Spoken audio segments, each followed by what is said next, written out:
Okay, how do we plug into the kingdom of darkness? Through the works of the flesh. And John 10:10 says that the enemy comes to steal, kill, and destroy.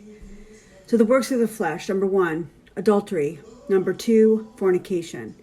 Number 3, uncleanness. Number 4, lewdness.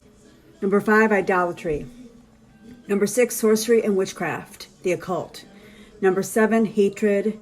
Number 8, contentions. Number 9, jealousies. Number 10, outbursts of wrath. Number 11, selfish ambitions. Number 12, dissensions, civil unrest. Discontent with the way that society treats you. Entitlement. Number 13, heresies, false doctrine. 14, envy. 15, murders, abortion. 16, drunkenness, drug usage. 17, rivalries.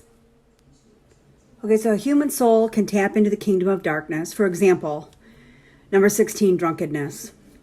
So again, how can Satan cast out Satan is the question. If a kingdom is divided against itself, that kingdom cannot stand. So this represents the kingdom of darkness, an upside down triangle or an upside down inverted pyramid. If a house is divided against itself, which a house is also a kingdom, that house cannot stand. And if Satan has risen up against himself and is divided, he cannot stand, but has an end. And so what I realized is narcissist Satanists must stay in line with their allegiance to the kingdom of darkness. So as they tap into the outbursts of wrath, or the works of the flesh, they connect to the kingdom of darkness.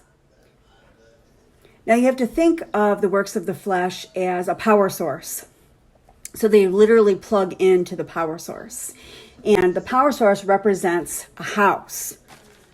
Okay, so Mark 3:27. No one can enter a strong man's house and plunder his goods, which in this case, the goods are all the works of the flesh, all 17 that I've written down, unless he first binds the strong man. So who's the strong man in this case? It's usually Satan, Antichrist, Jezebel, and there are many others that I can name, but in the next video.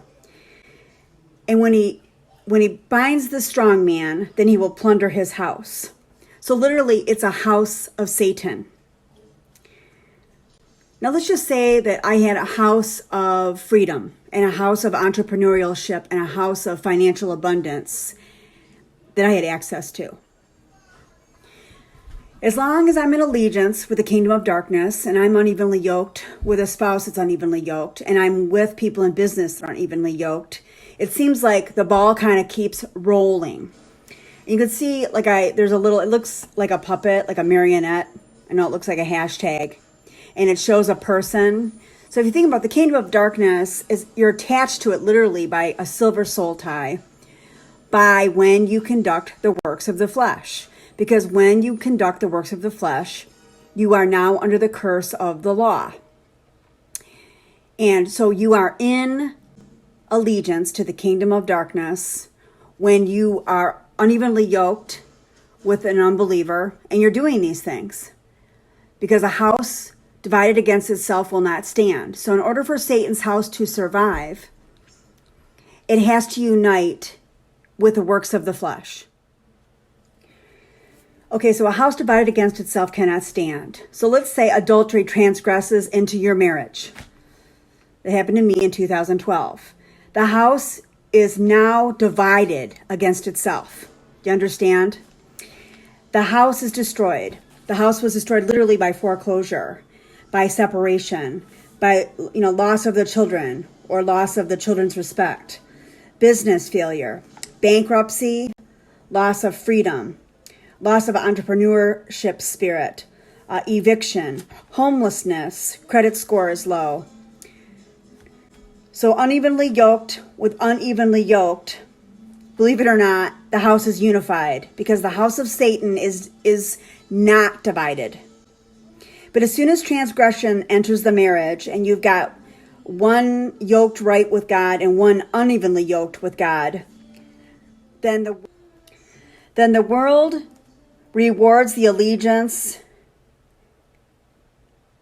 in a union of two unevenly yoked people. So if both of you are unevenly yoked, the world rewards you with financial. But when transgression occurs in a marriage and one of you is going to God and one of you is not, the house then becomes divided and the curse of the law enters your life. And basically you lose everything just like Job did. So, a woman in a marriage where adultery occurs, which is a work of the flesh, she changes course and she aligns with Jehovah, Jesus, and the Holy Spirit. She becomes, a yoke of, let's just call it egg over easy. He maintains his allegiance to Satan, Antichrist, and the false prophet. He becomes a scrambled egg and a hard-boiled egg, basically hard-hearted, but he unifies and aligns with Satan and the kingdom of darkness.